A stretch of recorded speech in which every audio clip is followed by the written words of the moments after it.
नमस्कार, अस्सलाम वालेकुम। मेरा नाम है रेहान खान और आपका स्वागत है हमारे YouTube चैनल में जिसका नाम है मैट आचार्य। आज हम लोग पढ़ने जा रहे हैं पैथोलॉजी का एक बहुत ही ज्यादा इंपॉर्टेंट टॉपिक जो आपका कंटिन्यूशन है आपका नॉन हॉटस्किन लिम्फोमा का। उसका एक सब टॉपिक है लेकिन बहुत ही ज्यादा इंपॉर्टेंट टॉपिक है जिसमें आपके question university exam, competitive exam दोनों में ही पूछे जाते हैं। और टॉपिक का नाम है आपका बर्किट्स लिम्फोमा। तो बर्किट्स लिम्फोमा को आज हम लोग कवर अप करेंगे। बर्किट्स लिम्फोमा को कवर अप में हम लोग कितनी हेडिंग में करेंगे? सबसे पहले हम लोग इसका इंट्रोडक्शन देखेंगे। इंट्रोडक्शन के बाद इससे कुछ सब ग्रुप्स देखेंगे। सब ग्रुप के बाद हम लोग देखेंगे कि अगर बर्किट्स लिम्फोमा किसी पर्सन के अंदर हुआ तो क्या क्या साइंस होंगे। बर्किट्स लिम्फोमा के हम लोग पैथोलॉजी देखेंगे, पैथोजेनेसिस देखेंगे सॉरी, एंड पैथोजेनेसिस के बाद लास्ट में हम लोग देखेंगे इसका ट्यूमर मार्कर। और अगर इतना सब कुछ देख रहे हैं तो एक चीज तो हम लोग को देखनी पड़ेगी, लैब डायग्नोसिस।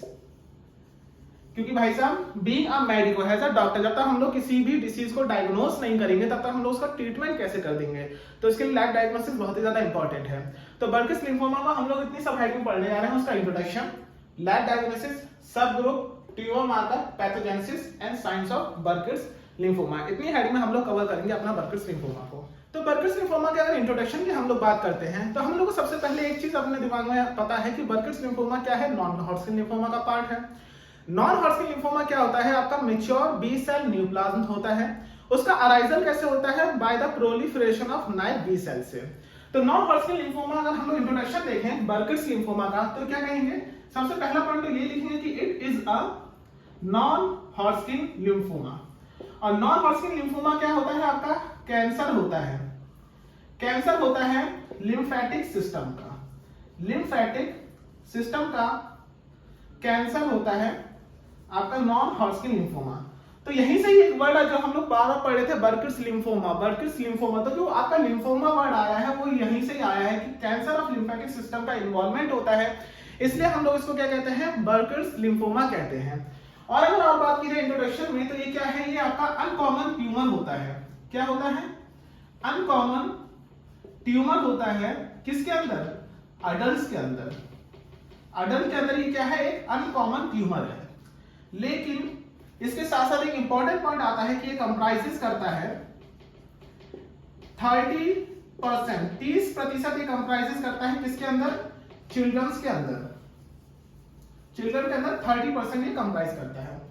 तो अगर देखा जाए हम लोग क्विकली इंट्रोडक्शन की बात करें बर्किट्स लिम्फोमा की, तो सबसे पहली चीज हमने क्या देखी? Burkitt's lymphoma is a part of non Hodgkin lymphoma. अपनी लास्ट वीडियो मैंने कवर किया था जो नॉन हॉटस्किन लिम्फोमा है वो क्या है? मैच्योर बी सेल न्यूप्लाज्म है। मैच्योर बी सेल न्यूप्लाज्म के साथ साथ वो कैसे आपका अराइज होता है? By the proliferation of naive B cell. तो अगर हम लोग इंट्रोडक्शन देखेंगे बर्किट्स लिम्फोमा का तो ये क्या है? एक नॉन हॉटस्किन लिम्फोमा है।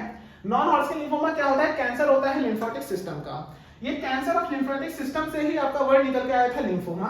और दो पॉइंट इसके अंदर इंट्रोडक्शन में होता है कि अनकॉमन ट्यूमर होता है अडल्ट के अंदर, प्लस ये कंप्राइजेस करता है आपका 30% आपके चिल्ड्रन के अंदर। अब हम लोग अपनी कंटिन्यू करते हैं वीडियो बर्किट्स लिम्फोमा में। अब हम लोग बात करेंगे इसके सब ग्रुप्स की। तो ये हम लोग बर्किट्स लिम्फोमा के सब ग्रुप्स की बात करते हैं तो इसके 3 सब ग्रुप होते हैं। सबसे पहला आता है आपका अफ्रीकन एंडेमिक, सेकंड सब ग्रुप आता है आपका स्पोरोडिक, थर्ड आता है इम्यूनो डेफिशिएंसी एसोसिएटेड। अब एक एक करके इनके 3 सब ग्रुप्स के बारे में थोड़ा थोड़ा जानते हैं, आपका रेलेवेंट चीजें जानते हैं। क्या होते हैं 3 सब ग्रुप? सबसे पहला था अफ्रीकन एंडेमिक, सेकंड है आपका स्पोरेडिक और थर्ड होता है आपका इम्यूनो डेफिशिएंसी एसोसिएटेड। तो सबसे पहले हम लोग बात करते हैं अफ्रीकन एंडेमिक। अब नाम से ही पता चल रहा है, देखिए कुछ भी रटने जैसा नहीं है। अफ्रीकन एंडेमिक नाम से ही पता चला क्या है, ये कहां से आया था? अफ्रीकन चिल्ड्रंस में सबसे ज्यादा देखा जाता है। कहां देखा जाता है? अफ्रीकन चिल्ड्रंस में आपका सब ग्रुप देखा जाता है बर्किट्स लिम्फोमा का, जिसको कहते हैं, तभी इसका नाम पड़ा अफ्रीकन एंडेमिक। सेकंड बात की जाए अगर इसका पर्टिकुलरली कौन सी साइड पे देखा जाता है, तो अगर साइड की बात करें तो इसकी साइड होती है आपकी जॉ या फिर मैंडिबल। जॉ या मैंडिबल हम लोग कह सकते हैं, इस साइड में सबसे ज्यादा आपका अफ्रीकन एंडेमिक बर्किट्स लिम्फोमा देखा जाता है। और अगर बात की जाए कि कैसे एसोसिएटेड होता है तो हमने देखा है कि जो मोस्टली एसोसिएटेड मोस्ट केसेस होते हैं उनके अंदर आपका क्या प्रेजेंट होता है? EBV पॉजिटिव होता है, प्रेजेंट होता है। ठीक, प्रेजेंट होता है, इसका मतलब होता है प्रेजेंट, प्लस का मतलब है प्रेजेंट। फुल फॉर्म क्या होती है? एप्स्टीन वार वायरस। तो हम लोगों ने बात करी थी आपके बर्किस लिम्फोमा के सब ग्रुप की। सब ग्रुप में सबसे पहले सब ग्रुप की बात कर रहे थे, जिस सब ग्रुप का नाम है अफ्रीकन एंडेमिक। रटने की जरूरत है नहीं, अफ्रीकन एंडेमिक नाम से पता चल रहा है सबसे ज्यादा कहां पाया जाएगा, अफ्रीकन चिल्ड्रन में पाया जाएगा। सेकंड चीज ये एसोसिएटेड कैसे होता है, इसमें जो प्रेजेंट होता है ईवीवी प्रेजेंट होता है, एप्स्टीन बार वायरस। अगर साइट की बात करें कि सबसे ज्यादा कहां पर लोकेटेड होता है, वो होता है आपके जॉ और मैंडिबल के अंदर। अब हम लोग सेकंड सब ग्रुप की बात करना है, जिसका नाम है आपका क्या, स्पोरोडिक। जब स्पोरोडिक की बात करेंगे आपके, तो ये क्या होता है, स्कीन ये आपका पाया जाता है, मोस्टली सीन होता है आपका किसमें, अडल्ट्स के अंदर। अडल्ट्स के अंदर आपका स्पोरोडिक प्रेजेंट होता है या सीन होता देखा जाता है। अगर इसकी साइट की बात करें तो इसकी जो साइट होती है, इसमें था आपका जॉ मैंडिबल, इसमें था आपका जीआईडी, और जीआईडी में भी कौन सा आपका इलियोसिकम, इलियोसिकम, और दूसरा आता है आपका पेरिटोनियम, पेरिटोनियम। यहां पर क्या था, एप्स्टीन बार वायरस, ज्यादातर केसेस में, मोस्टली केसेस में एप्स्टीन बार वायरस प्रेजेंट था। यहां पर हम लोग देखते हैं कि सिर्फ 15 से 20% केसेस के अंदर क्या होता है आपका एप्स्टीन बार वायरस प्रेजेंट होता है, ओनली 15 to 20% में प्रेजेंट होता है। एक पॉइंट और आता है आपका स्पोरोडिक के अंदर, वो पॉइंट ये होता है कि इसके अंदर जो आपके सेल होते हैं, जो आपके ट्यूमर सेल होते हैं, ट्यूमर सेल, वो आपके क्या होते हैं, मल्टी न्यूक्लिएटेड, मतलब जिनका एक से ज्यादा न्यूक्लियस होगा, एक से ज्यादा न्यूक्लियस होगा। और सेकंड आता है आपका क्या होता है, प्लियोमॉर्फिक, प्लियोमॉर्फिक होंगे। देखिए प्लियोमॉर्फिक ये जो वर्ड है ना, ये वर्ड आया है आपका प्लियोमॉर्फिज्म से। प्लियोमॉर्फिज्म का मतलब होता है जो वैरायटी ऑफ, जिसकी डिफरेंट वैरायटी ऑफ शेप हो, मतलब कि जो एक से ज्यादा शेप में एग्जिस्ट करता हो। तो इसमें देखेंगे कि स्पोरोडिक की बात करें तो ये कहां पर मोस्टली होते हैं आपके अडल्ट्स में। अगर साइट की बात करें तो जीआईटी, जीआईटी में कौन कौन सा, इलियोसिकम और पेरिटोनियम। फिर बात की जाए, अगर कहते हैं हमने ये देखा था जो अफ्रीकन एंडेमिक था उसमें एप्स्टीन वायरस मोस्टली केसेस में प्रेजेंट है। जो स्पोरोडिक होता है इसके अंदर जो एप्स्टीन बार वायरस होता है सिर्फ 15 to 20% केसेस में प्रेजेंट होता है। एक इंपॉर्टेंट पॉइंट आया इसमें कि ट्यूमर सेल आपके क्या होते हैं, मल्टी न्यूक्लिएटेड और प्लियोमॉर्फिक होते हैं। ठीक, अब लास्ट अगर बात की जाए सब ग्रुप की, जो आता है आपका इम्यूनोडेफिशिएंसी एसोसिएटेड। इसमें तो कुछ आपको बताने की जरूरत है नहीं, नाम से ही पता चला इम्यूनोडेफिशिएंसी एसोसिएटेड। अब इम्यूनोडेफिशिएंसी इस वर्ड से क्या आया, इम्यूनिटी की डेफिशिएंसी होगी। इम्यूनिटी की डेफिशिएंसी सबसे ज्यादा कौन से वायरस में होती है, आपकी HIV से होती है। तो ये जो आपका इम्यूनोडेफिशिएंसी एसोसिएटेड होगा, ये किससे ज्यादा एसोसिएशन होगा, इसमें HIV वायरस प्रेजेंट होता है। और साइट ऑफ लोकेशन की बात करें तो इसकी कोई पर्टिकुलर साइट ऑफ लोकेशन नहीं होती, हर जगह पाया जाता है। ठीक है, तो अब देखिए हम लोगों ने इधर बात करी है आपकी बर्किस लिम्फोमा के सब ग्रुप्स के बारे में। देखिए एक चीज अपने दिमाग में छाप लीजिए, प्रिंट करा लीजिए कि आप डॉक्टर्स हैं, आप रट नहीं सकते हर चीज को, आप MBBS कर रहे हैं, अगर आप रटने जाओगे ना तो बेकार हो जाएगा। ठीक है, चीजों को समझो, अंडरस्टैंड करो, यही मेरा मानना है कि आप अगर चीजों को समझ के करेंगे तो लाइफ में आने वाले समय में आपको रियल लोगों के साथ खेलना है, तो आप रट के चीजें नहीं कर पाएंगे। सब ग्रुप में जब हम लोगों ने बात करी कि अफ्रीकन एंडेमिक, इसमें हमने 3 सब ग्रुप की बात करी। पहला था अफ्रीकन एंडेमिक, सेकंड था स्पोरोडिक और थर्ड था इम्यूनोडेफिशिएंसी। जब हम लोगों ने अफ्रीकन एंडेमिक नाम से पता चला कि अफ्रीकन चिल्ड्रन में देखा गया, एप्स्टीन बार वायरस इसमें ज्यादातर केसेस में प्रेजेंट है। अगर इसकी साइट की बात करें तो जॉ और मैंडिबल होता है। सेकंड जब स्पोरोडोइड की बात करी, इसके अंदर स्पोरोडोइड के अंदर हमने देखा ये मोस्टली अडल्ट में होता है। 15 to 20% केसेस में एप्स्टीन बार वायरस प्रेजेंट होता है। ट्यूमर सेल इसके आपके कैसे होते हैं, आपके प्लियोमॉर्फिक होते हैं, मतलब जिनसे एक से ज्यादा शेप में एग्जिस्ट करते हैं, मल्टी न्यूक्लिएटेड होते हैं, एक से ज्यादा न्यूक्लियाई होता है इनके ट्यूमर सेल का। फिर अब हम लोगों ने बात करी इसकी साइट, तो इसकी साइट क्या आपकी जीआईटी, जीआईटी में 2, एक था इलियोसिकम, दूसरा था पेरिटोनियम। लास्ट में आया आपका इम्यूनोडेफिशिएंसी एसोसिएटेड, नाम से ही पता चला इम्यूनिटी की डेफिशिएंसी। अब इम्यूनिटी की डेफिशिएंसी सबसे ज्यादा केस में होती है जो HIV एसोसिएटेड होते हैं। अब हम लोग अपनी वीडियो को कंटिन्यू करते हैं और अब हम लोग बात करते हैं sign and symptom. Sign and symptom का मतलब क्या, अगर कोई पर्सन अफेक्टेड है बर्किस लिम्फोमा में, तो हम लोग ने उसमें ऐसे कौन कौन से साइन दिखेंगे, ऐसे कौन कौन से वो सिम्टम्स शो करेंगे जिससे हम लोग ये कह सकते हैं कि ये पर्सन, ये कोई भी एक्स पर्सन आपका अफेक्टेड है बर्किस लिम्फोमा से। तो क्या क्या दिखेंगे, सबसे पहला इस साइन का आता है, उसके अंदर क्या होगा, एब्डोमिनल स्वेलिंग होगी, एब्डोमिनल स्वेलिंग होगी। ठीक, अब इसको एक्सप्लेन करने की जरूरत है नहीं, स्वेलिंग का क्या मतलब होता है, सूजन, एब्डोमिनल सूजन होगी। ठीक है, सेकंड अगर बात की जाए आपके कहते हैं सेकंड सिम्टम की, तो क्या होगा इसमें नाइट में पसीना, मतलब कि उसको रात में पसीना आएगा। और रात में पसीना तो आना बहुत अच्छी बात होती है, क्योंकि भाई कहते हैं ना कि पसीने की रोटी खानी चाहिए, तो वैसे ऐसा खाने में अच्छा हो जाएगा, नाइट स्वेट होगा। थर्ड अगर बात की जाए साइन एंड सिम्टम के अंदर, तो क्या देखा जाएगा इसमें, इसमें देखा जाएगा आपका loss of appetite, loss of appetite होगा, ठीक। इसको भूख नहीं लगेगी, इसको प्यार हो जाएगा, प्यार में ना भूख लगती है ना प्यास लगती है, इसको लॉस ऑफ एपेटाइट हो जाएगा। और लास्ट सिम्टम की अगर बात की जाए तो क्या होगा, इसमें इनलार्ज थायराइड दिखेगा, इनलार्ज थायराइड दिखेगा, ठीक है। देखिए हर चीज को आप किसी ना किसी चीज से एसोसिएट कर लीजिए। देखिए लर्न करने का सबसे अच्छा चीज है एसोसिएशन, दो चीजों को आप कनेक्ट करके एसोसिएट कर लिया, वो कैसा भी हो, आप उसको मजाक के तरीके से करिए, सीरियस के तरीके से करिए, तभी लर्न होगी। साइन एंड सिम्टम की अगर बात करें बर्कर्स लिम्फोमा के अंदर, तो साइन एंड सिम्टम आपके कौन कौन से होते हैं। सबसे पहले एब्डोमिनल स्वेलिंग, उसके एब्डोमिनल में स्वेलिंग आएगी, रात में उसको पसीना आएगा, नाइट स्वेट, उसकी भूख प्यास सब मर जाएगी, जिसको मोहब्बत हो जाएगी, loss of appetite. And fourth हमने देखा था इसको आपका क्या हो जाएगा, इनलार्ज थायराइड हो जाएगा। अब हम लोग देखेंगे बर्कर्स लिम्फोमा की पैथोजेनेसिस। जब हम लोग पैथोजेनेसिस देखेंगे तो इस पैथोजेनेसिस को हम लोग एक फ्लो चार्ट के फॉर्म में आपको देखा जाएगा।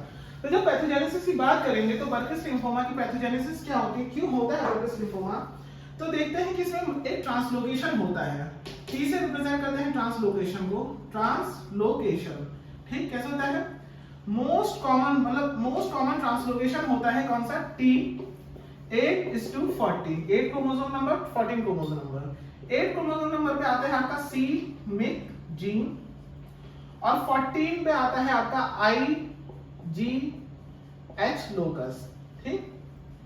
इसके बाद हम लोग ये देखते हैं अगला स्टेप क्या होता है, इसकी वजह से हमारा ट्रांसलोकेशन की वजह से क्या हो जाता है, इंक्रीज हो जाता है एक्सप्रेशन, किसका एक्सप्रेशन, सी मिक जीन का, इसका एक्सप्रेशन इंक्रीज हो जाता है। अब ये जो सी मिक जीन होता है ये क्या होता है, इधर देख लीजिए, आपका जो सी मिक जीन होता है ये भाई साहब क्या है, ये एक ऑन्कोजीन है, क्या है, ऑन्कोजीन है, ऑन्कोजीन है, इसका एक्सप्रेशन बढ़ रहा है, तो मतलब क्या ऑन्कोजीन बढ़ रहे हैं, और ऑन्कोजीन क्या करते हैं, एक तरीके से आपका ट्यूमर फैलाते हैं। बर्कर्स लिम्फोमा क्या था, अनकॉमन ट्यूमर था अडल्ट के अंदर, तो लास्ट में हमारा क्या देखते हैं कि हमको क्या होता है, बर्कर्स लिम्फोमा होता है। तो हमने फ्लो चार्ट में देखा कि पैथोजेनेसिस की जब हम लोगों ने बात करी बर्कर्स लिम्फोमा में, तो हमने देखा कि मोस्ट कॉमन ट्रांसलोकेशन होता है 8:14, जहां पर 8 रिप्रेजेंट करता है क्रोमोसोम नंबर 8 सी मिक जीन, 14 करता है आईजीएच लोकस। अगले पॉइंट में देखा गया कि इसकी वजह से हमारा क्या होता है, इंक्रीज होता है expression of c myc gene. Myc gene क्या है, आपका एक ऑन्कोजीन है, ऑन्कोजीन के ओवर एक्सप्रेशन की वजह से क्या हो रहा है, आपका ट्यूमर होता है, और इस तरीके से क्या होता है, बर्कर्स लिम्फोमा होता है। बर्कर्स लिम्फोमा क्या है, नॉन हॉटस्किन लिम्फोमा है, या हम लोग कहते हैं कैंसर ऑफ लिम्फेटिक सिस्टम है। अब हम लोग बात करने जा रहे हैं आपके लैब डायग्नोसिस की। हैजा मेडिको मैं बार बार यही कहूंगा कि लैब डायग्नोसिस के बिना आपकी कोई भी डिसीज आप डायग्नोस नहीं करेंगे तो तब तक आप ट्रीटमेंट चालू नहीं करेंगे। लैब डायग्नोसिस को हम बर्कर्स लिम्फोमा की 2 सब हेडिंग में कवर करेंगे। तो एक देखेंगे हम इसकी लिम्फ नोड की बायोप्सी, और हम लोग देखेंगे बोन मैरो एस्पायरेट। जब हम लोग लिम्फ नोड की बायोप्सी देखते हैं तो हम लोग इसके अंदर दिखता है स्टारी स्काई अपीयरेंस। कैसा दिखता है, स्टारी स्काई अपीयरेंस हम लोग को देखने को मिलता है, ठीक। ये कैसा अपीयरेंस होता है अगर बात की जाए तो इस तरीके से हम लोग को अपीयरेंस देखने को मिलता है, बीच में आपको स्टार देखने को मिलेंगे, ठीक। और ये पूरे में आपके इस तरीके से स्काई, मतलब आसमान आसमान, अगर रात में आप बाहर निकलिए, आजकल तो लोग फ्लैट में रहते हैं बाहर निकलते नहीं है, आसमान देखिएगा तो पूरे आसमान में से आपको तारे टिमटिमाते दिखते हैं, उसी तरीके से स्टारी स्काई अपीयरेंस दिखने को मिलता है, जिसमें जो हमारे स्टार होते हैं और ये जो स्काई होते हैं किसको रिप्रेजेंट करते हैं, तो जो स्टार होते हैं वो रिप्रेजेंट करते हैं आपके मैक्रोफेज को, मैक्रोफेज को रिप्रेजेंट करते हैं, और जो आपका स्काई होता है वो रिप्रेजेंट करता है आपका क्या, लिम्फोइड को, लिम्फोइड को रिप्रेजेंट करता है। अब ये जो स्टारी स्काई अपीयरेंस आता है ये हमको किसी न किसी रीजन से होता है, कहते हैं ना कि हर एक चीज की कोई ना कोई वजह होती है, अगर किसी ने किसी भी चीज को खोजा है तो ऐसे ही तो खोजा नहीं होगा। स्टारी स्काई अपीयरेंस अगर ये एग्जिस्टेंस में आया तो ये कुछ ना कुछ बताने के लिए आया होगा ना। तो स्टारी स्काई अपीयरेंस हमको ये बताता है कि जो हमारा बर्कर्स लिम्फोमा है वो क्या है, एग्रेसिव है। क्या है, हम लोग को क्या बताते हैं, आपका एग्रेसिव लिम्फोमा है। मतलब कि क्या होता है, बर्कर्स लिम्फोमा के अंदर जो सेल होते हैं ना वो आपके बहुत ज्यादा रैपिडली आपके क्या होते हैं, प्रोलिफरेट करते हैं, प्रोलिफरेट करते हैं, मतलब क्या, फटते हैं। ये क्या बताता है हमको, स्टारी स्काई अपीयरेंस बताता है। लिम्फ नोड के अंदर हमने क्या देखा, स्टारी स्काई अपीयरेंस देखा, आसमान में जैसे तारे होते हैं, जिसमें जो आपका स्टार होता है वो रिप्रेजेंट करता है आपके मैक्रोफेज को, जो स्काई होता है वो रिप्रेजेंट करता है आपके लिम्फोइड्स को। फिर हमने ये देखा जो स्टारी स्काई अपीयरेंस है वो हमको ये बताता है कि जो बर्कर्स लिम्फोमा के अंदर सेल होते हैं बहुत ज्यादा रैपिडली प्रोलिफरेट होते हैं। अब हम लोग बात करेंगे आपके बोन मैरो एस्पायरेट की। तो जब हम लोग बोन मैरो एस्पायरेट की बात करते हैं तो इसमें हमको क्या दिखता है, बोन मैरो एस्पायरेट में हमको लार्ज सेल दिखते हैं। क्या दिखते हैं? लार्ज सेल दिखते हैं। और क्या दिखते हैं आपको? रॉयल ब्लू कलर साइटोप्लाज्म दिखता है। ठीक, पहली चीज क्या दिखते हैं? लार्ज सेल दिखते हैं। और दूसरी चीज क्या दिखता है आपको? रॉयल ब्लू साइटोप्लाज्म दिखता है। रॉयल ब्लू साइटोप्लाज्म दिखता है। तो लैब डायग्नोसिस हमने दो सब हेडिंग में देखा। एक लिम्फ नोड बायोप्सी देखा। याद रखिए क्या टेक होम पॉइंट क्या है इसके अंदर? स्टार स्काई अपीयरेंस, जिसमें स्टार स्काई क्या है? स्टार है आपका मैक्रोफाज, स्काई है आपका लिम्फोइड। ये हमको क्या बताता है? ये हमको बताता है जो बर्किंस लिम्फोमा है उसके अंदर जो सेल होते हैं बहुत ज्यादा रैपिडली प्रोलिफरेट करते हैं। दूसरी चीज हमने बोन मैरो एस्पायरेट देखी। बोन मैरो एस्पायरेट में हमको ये पता चला जो सेल होते हैं वो लार्ज साइज के होते हैं, प्लस उसके अंदर जो साइटोप्लाज्म होता है वो रॉयल ब्लू कलर साइटोप्लाज्म देखने को मिलता है। अब हम लोग अपने वीडियो के एकदम एंड में आ चुके हैं जिसमें हमने बर्किंस लिम्फोमा के लास्ट पॉइंट देखेंगे ट्यूमर मार्कर, और दो इंपॉर्टेंट नोटिंग पॉइंट्स देखेंगे जो आप टेक होम पॉइंट्स भी कह सकते हैं। तो अगर ट्यूमर मार्कर्स की बात करें बर्किंस लिम्फोमा के, तो बर्किंस लिम्फोमा में जो ट्यूमर मार्कर होते हैं वो होते हैं आपके CD19 पॉजिटिव, CD20 पॉजिटिव और BCL6 positive, BCL6 positive. Noting point की बात करी जाए कि क्या नोटिंग पॉइंट होते हैं, तो मैंने आपको ये बताया था इससे पहले हमने लिम्फ नोड बायोप्सी देखी थी। लिम्फ नोड बायोप्सी में मैंने आपसे क्या कहा था? स्टार स्काई अपीयरेंस होता है, जिसमें मैंने आपको बताया था कि जो स्टार होते हैं मैक्रोफाज और जो स्काई होते हैं वो लिम्फोइड होते हैं। अभी जो स्टार स्काई अपीयरेंस है ये आपको क्या बता रहा है कि जो बर्किंस लिम्फोमा के अंदर सेल है बहुत ज्यादा रैपिडली प्रोलिफरेट कर रहे हैं। तो यहाँ से ही हमारा पॉइंट निकल के आता है जो बर्किंस लिम्फोमा है ये क्या है? बर्किंस लिम्फोमा वेरी एग्रेसिव, क्या है? Very aggressive chemo sensitive tumour है। कीमो सेंसिटिव ट्यूमर है भाई साहब। ठीक, very aggressive chemo sensitive tumour है।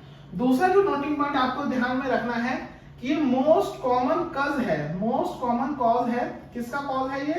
ट्यूमर लाइसिस सिंड्रोम का, ट्यूमर लाइसिस सिंड्रोम का। ठीक, ट्यूमर लाइसिस सिंड्रोम का मोस्ट कॉमन कॉज है। तो ट्यूमर मार्कर कौन थे आपके? CD19 positive, CD20 positive, BCL6 positive. दो नोटिंग पॉइंट मैंने बताया, very aggressive chemo sensitive tumour, और दूसरा आपको बताया ट्यूमर लाइसिस सिंड्रोम का मोस्ट कॉमन कॉज। देखिए अब हम लोग कहते हैं इस वीडियो को एक तरीके से पूरी तरीके से अगर रिवाइज किया जाए, जिस्ट निकाल पाए। मैं देखिए बार बार आपसे ये कहूंगा, रट नहीं पाओगे, रट नहीं पाओगे, चीजों को समझिए। आप इम्प्रिंट करा दीजिए यहाँ पर कि आप डॉक्टर्स हैं, चीजों को समझना चालू करिए। तो अगर बात की जाए बर्किंस लिम्फोमा का एक क्विक रिव्यू देखा जाए तो बर्किंस लिम्फोमा क्या है? नॉन हॉटस्किन लिम्फोमा है। नॉन हॉटस्किन लिम्फोमा क्या है? कैंसर ऑफ लिम्फेटिक सिस्टम है। नॉन हॉटस्किन लिम्फोमा आया कैसे? By the proliferation of naive B cell से, नाइव बी सेल से। फिर बर्किंस लिम्फोमा में हमने ग्रुप्स देखे थे, 3 सब ग्रुप्स की बात करी थी। पहले सब ग्रुप्स की अफ्रीकन एंडेमिक, दूसरे सब ग्रुप की स्पोरोडिक, तीसरे सब ग्रुप की इम्यूनो डेफिशिएंसी एसोसिएटिव। जब हम लोगों ने आपके अफ्रीकन एंडेमिक की बात करी तो नाम से पता चल रहा है अफ्रीका के चिल्ड्रन में देखा जाता है। मोस्ट कॉमन साइज जॉ और मैंडिबल थी, और आपका EB एप्स्टीन बार वायरस ज्यादातर केसेस में आपके प्रेजेंट थे। जब हम लोगों ने अगली बात करी स्पोरोडिक की, वो उसमें क्या बात करी? मोस्टली अडल्ट में देखा जाता है, 15 to 20% Epstein Barr virus positive होता है। और हमने इसमें एक साइड बताई थी GIT, इम्यूनो डेफिशिएंसी की बात करी थी जो HIV एसोसिएटेड होते हैं। इसके बाद हमने इसके लैब डायग्नोसिस में जब बात करी थी बोन मैरो एस्पायरेट की बात करी थी, और हमने बात करी थी आपकी लिम्फ नोड बायोप्सी की, जिसमें मैंने एक टेक होम पॉइंट बताया था स्टारी स्काई अपीयरेंस है। ट्यूमर मार्कर्स की अभी रिसेंटली बात करी थी, इसमें BCL6 positive, CD19 positive, CD20 positive आया। और दो टेक होम पॉइंट आए थे आपके कि most aggressive chemo sensitive tumour है, और आपका क्या है? मोस्ट कॉमन कॉज है आपका ट्यूमर लाइसिस सिंड्रोम का। यहाँ पर बर्किंस लिम्फोमा आपका खत्म होता है। आई होप आपको समझ में आई होंगी चीजें, अंडरस्टैंड की गई होंगी चीजें, आपने अंडरस्टैंड किए होंगे। रटने की जरूरत नहीं, चीजों को समझिए, यही मेरा मोटिव है। तो मिलते हैं आपके साथ नई वीडियो में। लाइक करिए, सब्सक्राइब करिए, शेयर करिए। नमस्कार।